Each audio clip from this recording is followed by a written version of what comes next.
I cannot believe what we've seen with the proposed environmental reforms by this government. And as an actual environmental lawyer, I am horrified at the proposition that the government has put. The draft environmental laws that we've seen make it easier and faster for the big miners and the big loggers to trash the place and do absolutely nothing to protect nature from big corporations and their absolute profiteering. It's almost like they gave the pen to Chevron and Woodside and Santos to write this version of our environmental laws. That is how convenient it will be for business to trash the place under this Albanese government's proposed environmental law reforms. Now, I really don't remember anyone voting for that.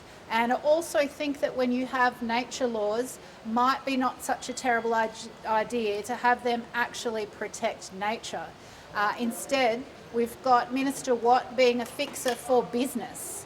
Now, we saw the Prime Minister kill possible environmental reforms last term, and now it's clearly given in writing instructions to Minister Watt to deliver for business. The amount of times that I've heard the so-called Environment Minister talk about delivering for business makes me feel ill. Now, Australians love nature. They know it. They know that it's the backbone of our tourism industry. They know that it sustains so many other industries, and they're proud of the natural values that Australia has. They don't want to see big corporations and their profits continue to trump the rights of nature. So wrong way, go back, Minister Watt. How about you write some laws that actually protect forests from logging? How about you actually factor climate in to your decisions and stop delivering just for the big coal and gas corporations that throughout history, almost every single resources minister has left Parliament to go and work for once they leave. It's pretty clear who's in charge, and we see a real common theme here. The Prime Minister and his government continuing to deliver for big business and to leave nature and ordinary Australians far behind. It's an outrage, and we won't stand for it. We're going to hear from Sarah and from Steph, and then we'll take some questions at the end. Thank you. Thanks, Larissa. Well, it says everything that Chevron and BHP and the Mining Council want Murray Watt's laws passed. But of course, that's because they fast-track coal and gas mines and let the big businesses off the hook. There's no guaranteed protection for nature in this. In fact, our forests will remain being logged, trashed, bulldozed, and climate is not even factored into the minister's decisions. Fast-tracking coal and gas while dumping a climate trigger says everything about what this government's priorities are under these environment laws. Now, I've had a look at the proposed laws, or most of them. We're waiting for the last tranche over the next couple of days. The minister says they'll be ready.